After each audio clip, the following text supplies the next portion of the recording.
Welcome to the UK Fantasy Football Show, Goals podcast that discusses many of football fans' favourite pastime. It's the very last game week of the season, and it's been a very long road, longer than any Premier League season in history, in fact, thanks to the coronavirus-enforced shutdown. We'll be looking at our game week scores, running through some top candidates for that final throw of the dice, captains or transfers, and looking at how our teams are shaping up for game week 38 plus. But first off this week, Dave, you had a 20-point advantage over me in second place heading into this week, but you didn't have the happiest of game weeks, did you? I had an awful game week. Up until last night, I had 14 points, I think. So I missed that. If it hadn't have been for Trent Alexander-Arnold scoring an absolutely gorgeous free kick and racking up bonus points, it would have been maybe my bleakest week of the whole season, which is very me, actually, when the pressure is on. Yeah. So I clearly made some poor decisions going into this game week, and they have come back and bitten me in an absolute awful way. You got 50 points, which, like, on the surface level, you know, it's not a terrible score, but it was actually quite a high-scoring week, wasn't it? And the average points for the week was 53, so much higher than I'd say it usually is.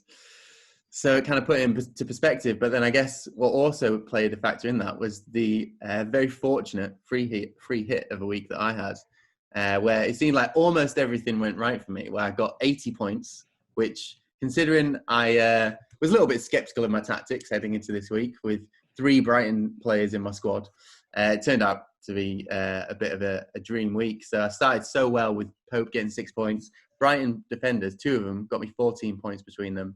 Sterling got me 17 points. That was a nice little boon. Doherty got me 12 points, which isn't bad. The downside of that is that I had Johnny in as my first sub, who got me 13 points.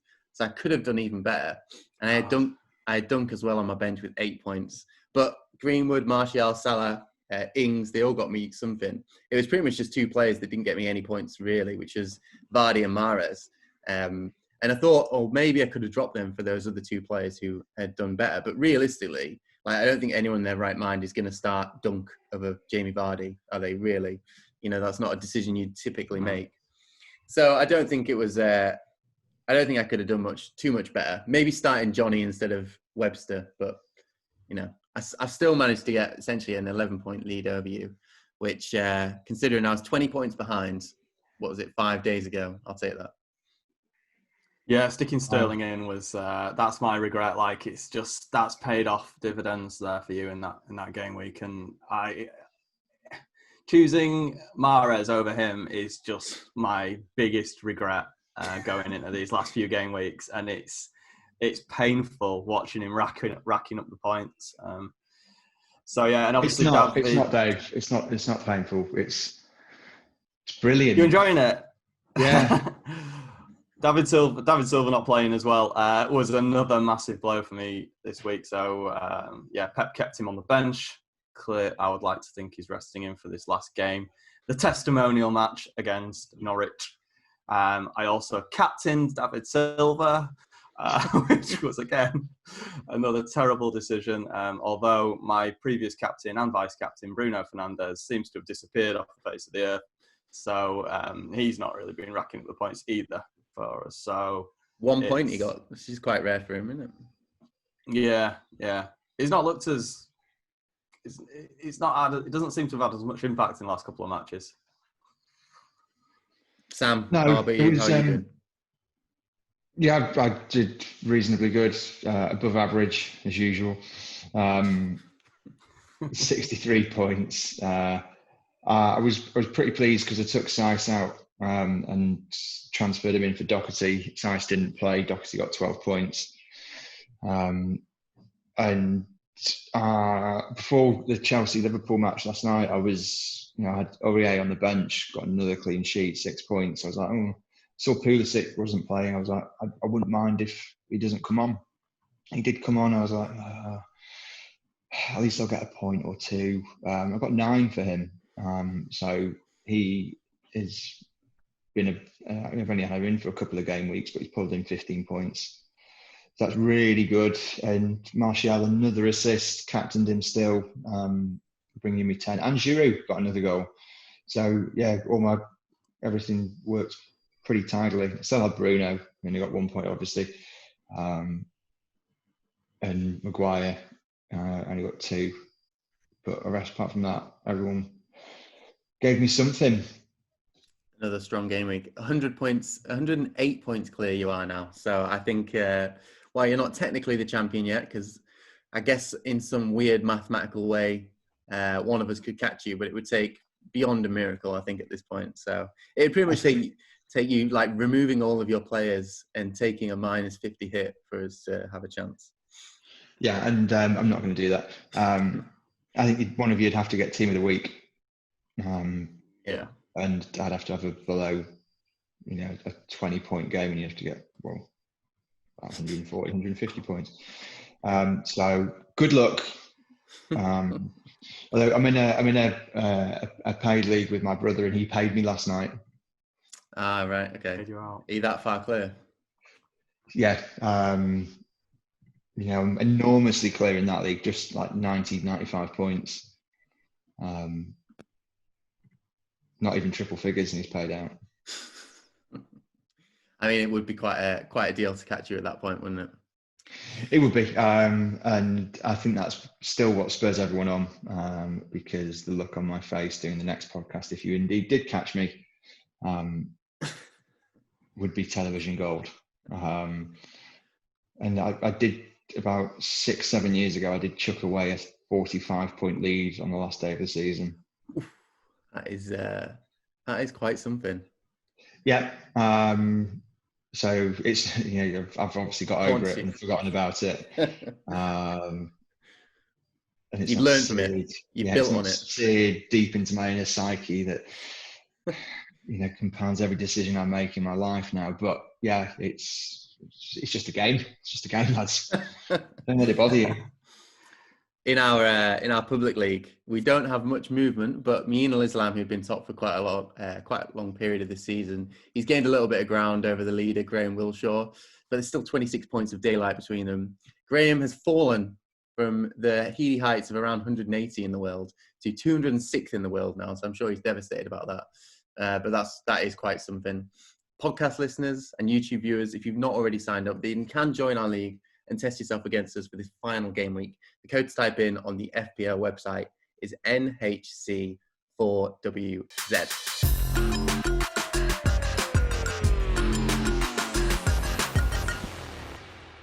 Let's move on then. So this week, our big talking point is what Hail Mary of a captain pick FPL managers can toss forwards for game week 38 plus.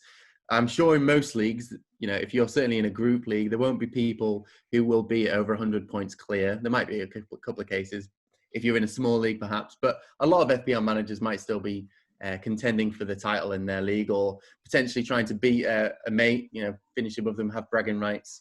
Sam, as our champion-elect, let's start with you. Who are your 3 picks for this last-ditch play at rising the fantasy football table? So I think this topic should really be the Michail Antonio pick, because we saw that chap team of the week because he triple captained Antonio when he scored 4. No one would do that, but that would have made all the difference for his season. So I've gone with a similar mindset that the player that people, or players that people won't be captaining, people may have them, but the vast majority won't. So Traore, quite a lot of people still do have him. He's not a big goal scorer. I think he scored 4 maybe this season, but he's shown up in some big games. Like you might remember, he destroyed Man City all by himself. I think he scored both matches against City as well. So I think with them Wolves playing Chelsea, desperate to win, to give themselves the best possible chance of playing in Europe again next season. And they're playing Chelsea as well. So Chelsea will score. We know that. Chelsea are also going to concede quite a lot. And the question with how many is just how many Chelsea will score. So I've earmarked Traore for 1 goal and 2 assists. That's bold. Yeah. Because he's not scored at all since the lockdown ended.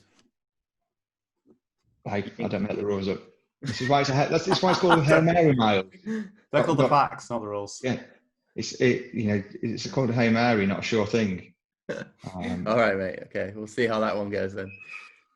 Of all the Wolves players to pick, he'd certainly be down there right now. But if you're going to pick a left field choice that most others won't have, I guess again, so. I bring you back to who in their right mind triple captains Mikel Antonio.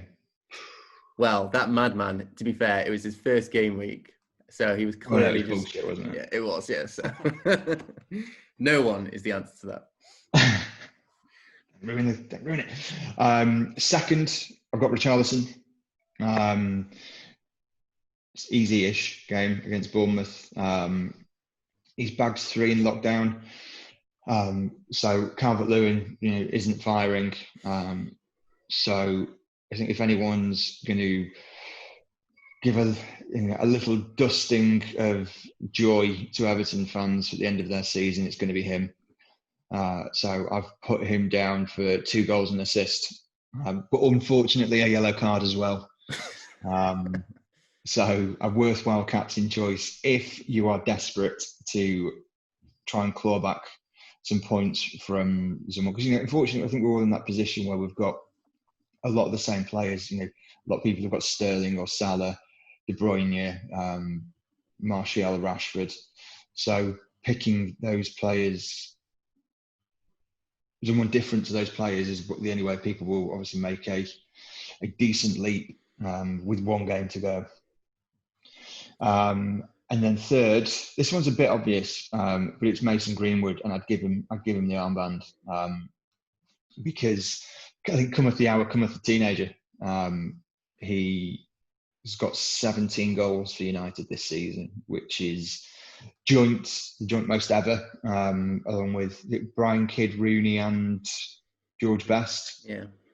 But he's got probably at least 4 more games to play. So I think he's going to smash that. So I think on Sunday he will have powered United to a Champions League place, taking the record for the most goals scored by a teenager from United. He'll probably score about 5 more during the Europa League stages, which will then bring about the bigger question with Greenwood of, after him, who is the best ever teenager? United? No, ever. Yeah. Because I was having to think about it earlier, and I was like, well, obviously Greenwood's number 1, and then the original Ronaldo at Cruzeiro and PSV and Barcelona was a phenomenal teenage talent. There was Rooney, Owen, I suppose Pele, if you count him. He's not even the best. He's not even the best teenager of the last 10 years.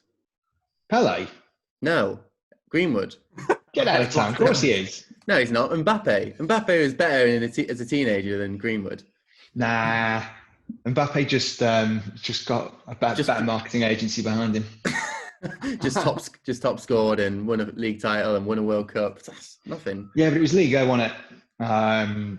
That's winning the title is nothing compared to getting 3rd or 4th place in the Premier League.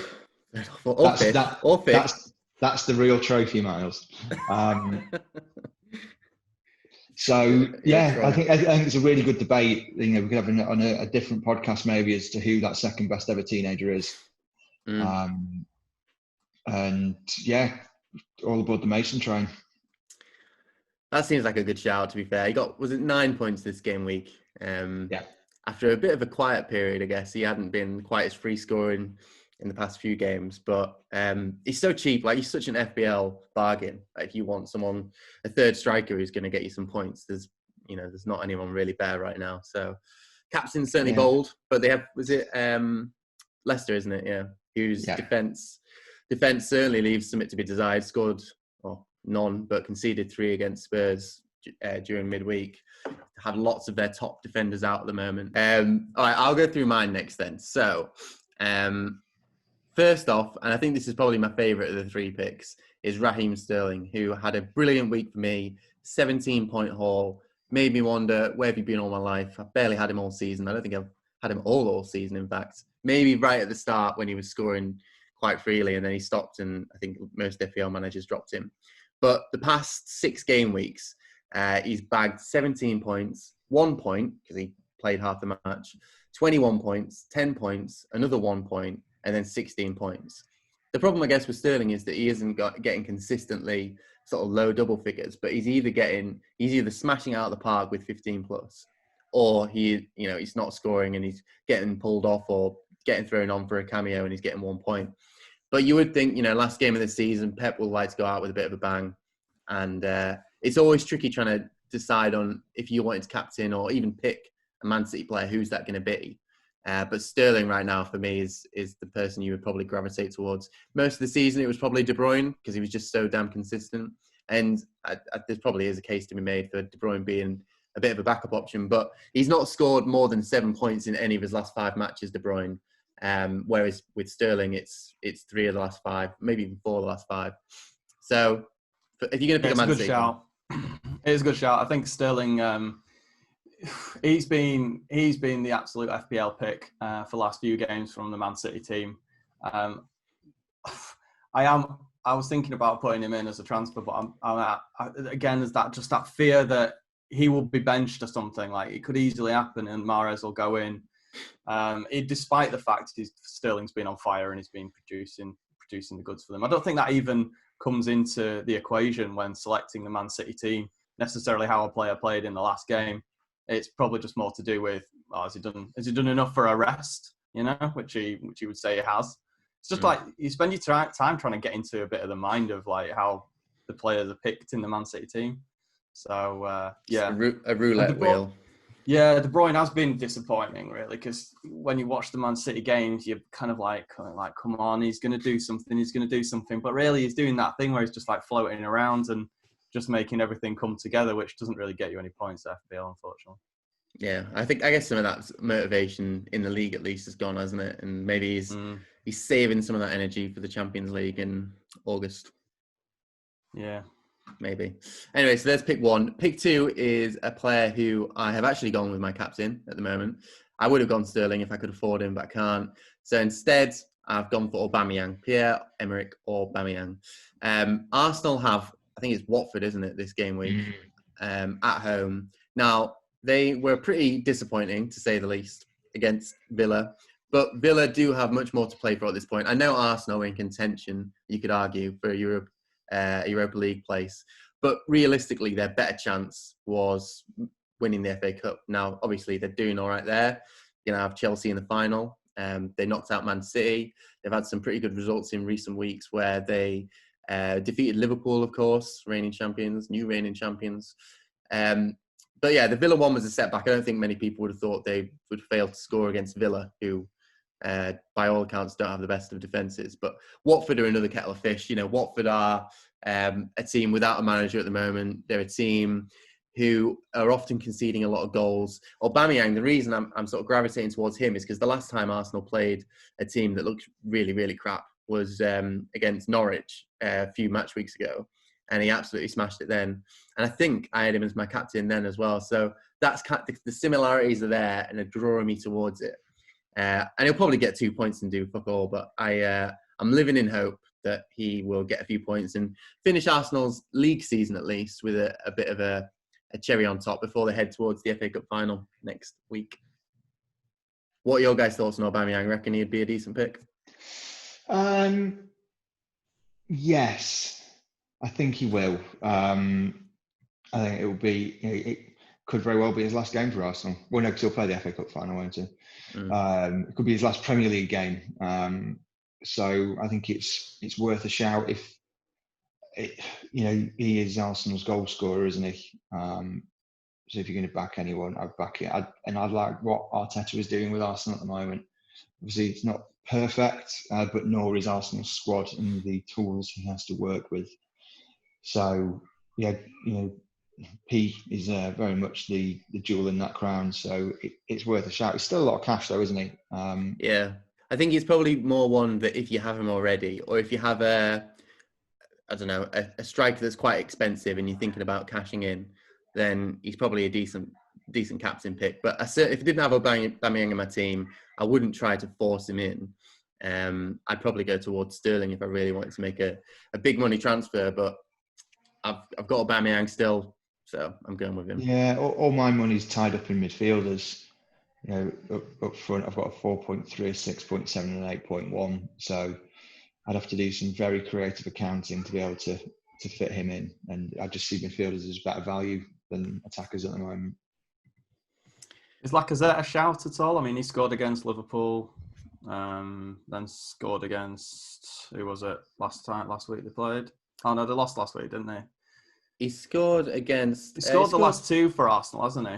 Yeah, he scored against Nelson. Spurs. He scored against Spurs. He scored against Liverpool. He scored against Wolves, I think it was.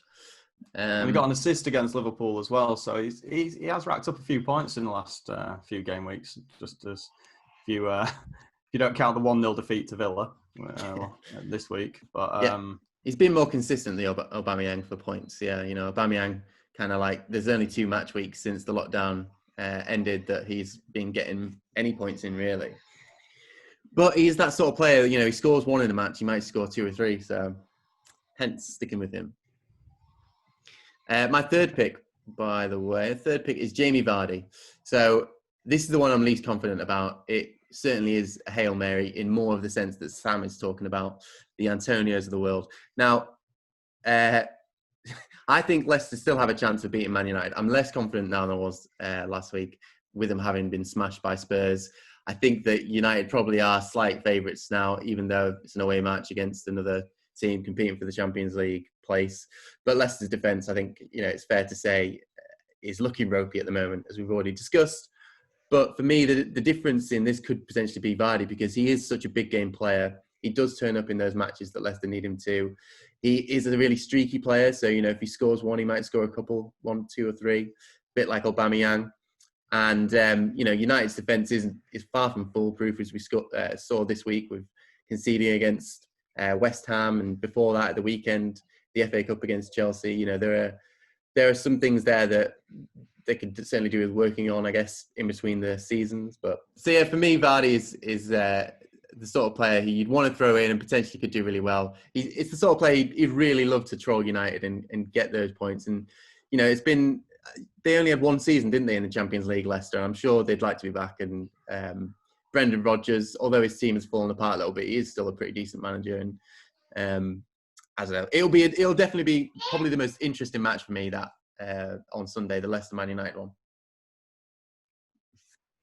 Yeah, I can just see those games though, like the Chelsea, Wolves, and Leicester Man United. I can see them being tense and quite. I don't expect high-scoring matches there, but we'll see, won't we? Yeah, I mean, it could certainly be tense. I think that'll make it quite an interesting watch. I think if the 2 teams draw, then and Leicester lose against Wolves, then they could both go up. So there's going to be a little bit of a thing in the balance there. Wolves certainly, they're 6th. So we've got 3rd, 4th, 5th, and 6th all playing against each other in the last game week, which is quite neat. And I don't think any of those fixtures are necessarily easy to call. So it will certainly be interesting. I mean, it's good that we have something going into the final game week to be interested to watch, I guess.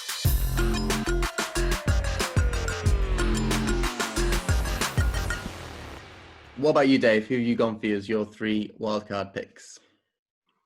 First and foremost, in the great knowledge that has seen me reach 3rd in our League of 3, I have picked Antonio from West Ham. As he's on a roll, and West Ham looked quite good. I was quite impressed with them against Man United. There was parts of that match where they looked like a totally different team to the team we saw earlier on in the season. So Antonio is reaping the benefits of that at the moment. Obviously, he got a ridiculous 26 points against Norwich or something. Did he score? Was it 3 or 4 goals? He scored. He scored 4, didn't he? Yeah. Yeah. So 7 points against Watford and 9 against Man United. Takes penalties for them, and they go into the last game week against Aston Villa. So I'm kind of expecting a decent performance from West Ham, but who knows? Antonio could be a bit of a differential captain pick, if you like it was for the guy we mentioned earlier. But yeah, he seems to be, David Moyes seems to have got a pretty decent team together at the moment, and they look pretty good, the West Ham. So we can see. It's a good shout, and he looks, I don't know, extremely confident. Which he scored 8 goals during lockdown, so I can appreciate why he would be full of confidence. And I think he's obviously going to be reasonably physically dominant against a lot of teams. And if he's getting into those positions and believing he can get on the end of crosses, then I think he could easily bag a couple. Yeah. Can Villa still survive going into the last game of the season? Yes, they've still got something to play for. So it's but I haven't really seen anything from Villa that I don't know. I think they're doomed really. Like it's. I think they've got of all the 3 teams, they've probably got a decent chance. Obviously, they're out of the bottom 3 at the moment, which always works in your favour psychologically. But they've got the better goal difference against Watford, so they know that if they don't get smashed, then they've got a good chance of staying up.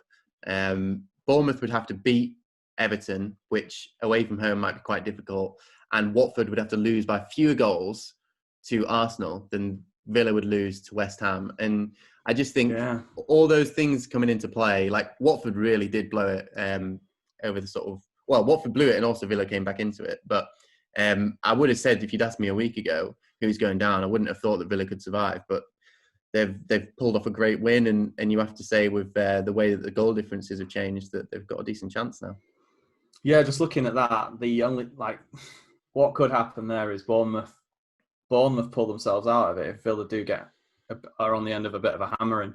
Bournemouth beating Everton is more likely than Watford picking up anything. And Villa's game could go either way, I suppose. But like I've just said, I fancy West Ham in it. So yeah, that'd be quite an achievement by Bournemouth as well if they did manage to stay up on the last game of the season with an impressive win against Everton. I think the better side out of the 2 throughout the season. I'm not sure really between Bournemouth and Villa. Probably Villa, maybe just. Well, it's Villa by 3 points at the moment, isn't it? Yeah.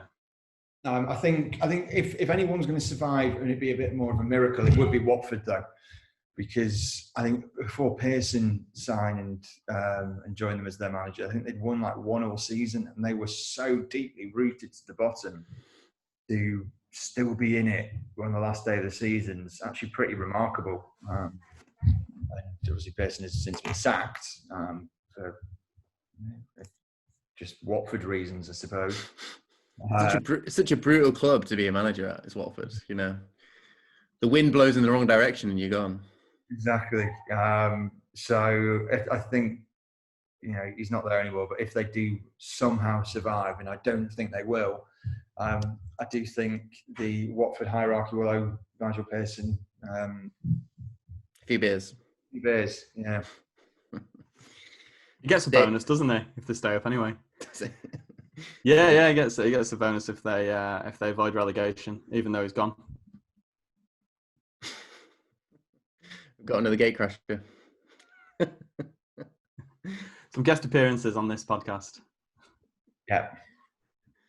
He's wearing hide and seek behind me, so just carry on. Who else have you gone with, Dave? So my second pick would be Mo Salah, although it's not exactly this is a guy who's top point scorer in the midfielders in FPL. Don't know, does that make him top point scorer altogether so far this season? Yeah. Side with De Bruyne. Yeah. So Liverpool against Newcastle. Yeah, they've got the title. They've got their hands on the trophy. Salah hasn't done much over the last few weeks, but maybe he'll sign off this season with at least a couple of goals in that game. So it's a bit of a, I guess it's kind of a bit of a could happen, couldn't happen really with him. Look at how he's done throughout the season. Look at his points. I mean, it seems a bit strange really to me because he's not one of the first names I think of when, I think of somebody that's kind of racking up the points week in, week out. But obviously when he does score, he tends to get a second and then rack up the bonus points, etc., etc. So, yeah, I suppose it's the same with De Bruyne, isn't it? It's almost like now they've got to the point where they're just strolling through the season. It's just they're just kind of they haven't got anything to prove, have they? Really? I think either of them. I think Salah as their captain when they've got a 10 to 15, 20 point hole to catch up at the end of the season is the sign of someone who's given up. Maybe. I guess it depends who you're trying to catch. I mean, if they haven't got Salah and you've got one game, because like my theory on captain was like you stick with people who are who tend to deliver. So Do you deliver? I'll deliver pizza. do you deliver? Yeah. Anyway, Mo Salah. I'm my final pick. I'm going to go for it. Whatever. Pep left him out of the last match, but I think the game against Norwich, like I said before, will be. I think he'll start for Man City. It's David Silva, being one of the all-time greats in the Premier League. This looks like it'll be his final Premier League game for Man City. I think if he doesn't score, he'll get some assists. There's likely to get big points on the board. He's defo going to be on penalties as well, isn't he? Yeah, I'd imagine so. I think I do think it'll be like a testimonial for him this game. It'll be just like they seem to be picking him out anyway. When he's been playing recently, just he's just enjoying his last few matches with the club, and the rest of the team want him to enjoy these last few games and these last few chances he gets with them. So their game against Norwich, at home, final game of the season. I think, hopefully him and Gabriel Jesus rack up the points in the final game week. I think he's a better captain choice for this week than he was for the game we just gone. And I don't know if I said that. Well, you can say that now, can't you? Well, I felt it at the time because, he wasn't a player who was playing consistently. He wasn't playing every single game. And you would think, right, if you're going to play him in either of those last two matches, are you going to let him have the send-off at home, or are you going to play him in a game away and it's not as significant? For me, it felt like it would probably be a decent. I think it's a good Hail Mary shout for this weekend, to be honest.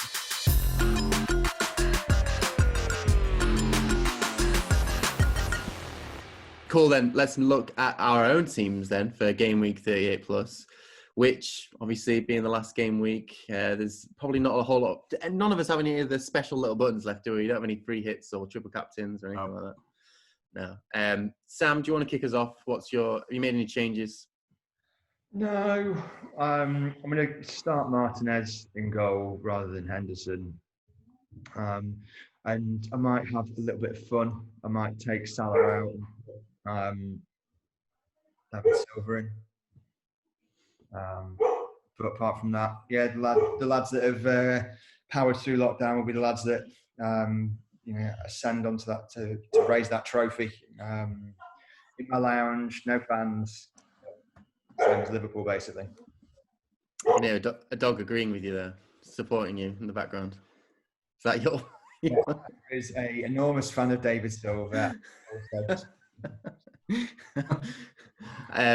Cool. I've gone for a little bit of an unorthodox one, I guess, this week. So I've got three defenders at the back who are all Liverpool players: Van Dijk, Gomez, and Robertson. I'm missing the Liverpool player I really would like, which is Trent Alexander-Arnold, who I think has a pretty good shout for being the player of the season in the Premier League. But yeah, definitely.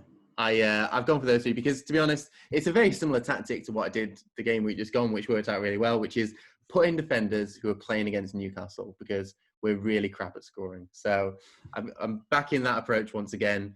I know that Liverpool are away from home and they're not as strong away from home, but, Newcastle do not look like a team that is going to be free-flowingly scoring goals. I was actually talking to a Brighton fan while the game was going on, the Brighton-Newcastle game, and I couldn't believe he had it on in the background.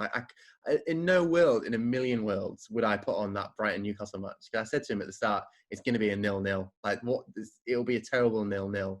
And lo and behold, terrible 0-0. And I think it'll be... I might watch the game at the weekend, but I'll probably have Leicester United on because I think that'll be more interesting. But I just don't see any way that Newcastle are going to score against that Liverpool team, even though they conceded 3 during this midweek. Chelsea are a very different team to Newcastle. So I'll probably, hopefully, get a few points racked up there. My captain, I've already said, is going to be Aubameyang. I've got some strongish players in midfield with Fernandes, Willian, De Bruyne, Foden, Kane, Greenwood, and Edison that make up the rest of my team. I might make a transfer, but if I do, it probably will be the first sub or someone like that. So nothing too glamorous. I just need to be steady and hold off Dave in these final few moments. Strong team, that mate. Well, that I sounds. thought so. Dave, who have you got to try and usurp me?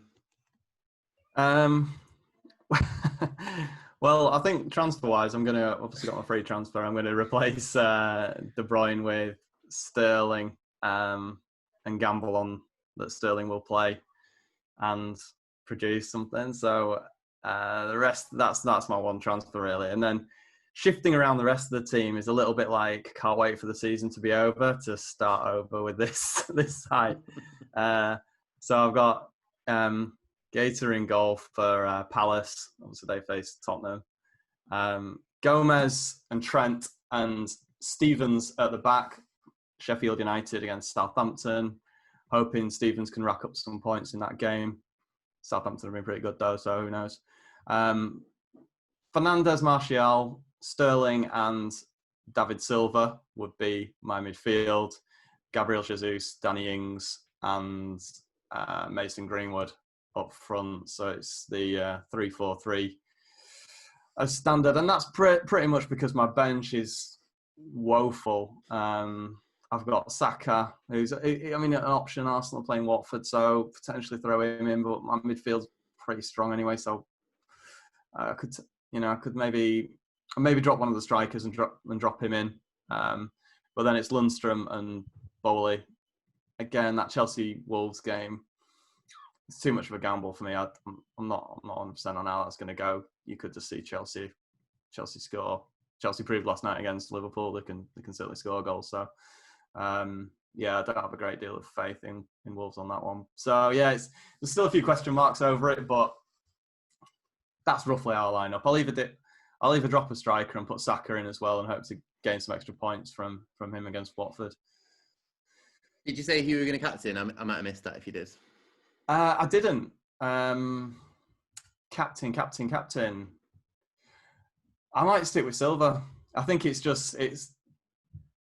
a bit all in on him, really.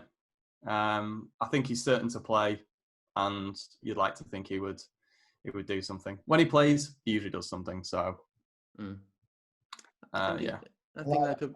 Dave, it should be applauded. Pardon? I like that bravery. It should be applauded. Yeah, I've kind of resigned myself to finishing last now, though. Even though there's only 10 points between myself and Miles, it's that free hit that week. It's taken it out of me. A real dagger blow to your momentum. Yeah, I've already started drafting a statement to my my loyal followers. A real apology statement. Well, it's not so much an apology. It's more kind of the players and the coaches of the Premier League, really. They've let me down. Yeah. It's not me, it's you. I still remember, probably not more than 4 weeks ago, we were setting up for the pod and you were all getting giddy. That you're like, I'm coming for you. It's on. I've got this. I'm coming back. And yeah. You were genuinely worried, though. I could sense it from you. You were worried. Well, I was just playing to the narrative, mate.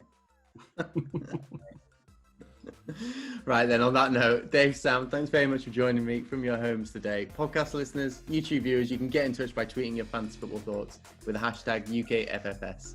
Join us next week for one final episode where we'll look back on the stars of the season and laugh at our terrible, or brilliant, but mostly terrible predictions.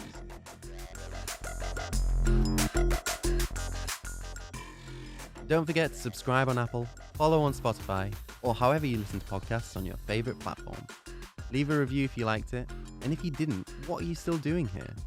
Check out Goal for your daily dose of football news from the Premier League and around the world. Thanks for listening.